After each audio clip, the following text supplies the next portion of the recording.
ginagawa natin ngayon is epoxy flooring. Yun yung parang nakikita nyo madalas na parang makintab tapos makapit yung gulong or yung sapatos nyo pag nilalakaran nyo. Madalas yan nakikita nyo sa parking. Eh madalas na kulay niyan is gray. Minsan may white, minsan may ibang color. Kaya madalas niyan gray and white. Bakit natin siya ginagamit?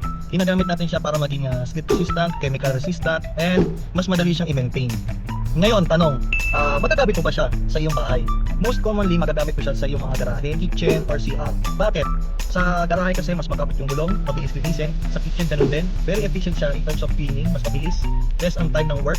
Sa CR, ganun din. Kaya ginagamit minsan yung epoxy dahil very seamless siya. Hindi mo nakikita yung ating tiles, hindi mo nakikita yung grout. Ito yung concrete flooring na nilagyan nila ng primer. Yan din na ulit nila. So pagkatapos nilang grind, magkakaroon ng mga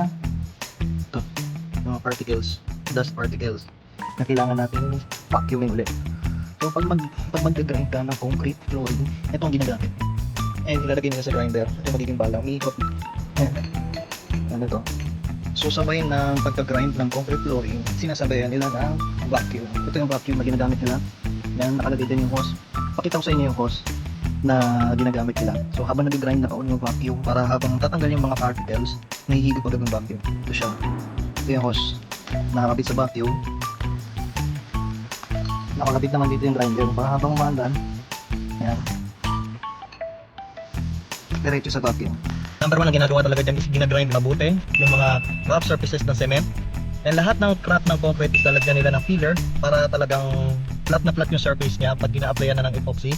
Then next step is lalagyan natin ng primer. Then applyan natin ng epoxy mismo na and yung final coating. Pagpapakita din ako ng mga finished product, yung mga naunang nagawa. Ito pakita ko sa inyo yung parang sobrang kintab niya and sobrang kinis niya, tignan. Perfect na perfect talaga siya, lalong-lalo sa parking. Yan, madalas na madalas yan kasi kapit na kapit lahat ng gulong.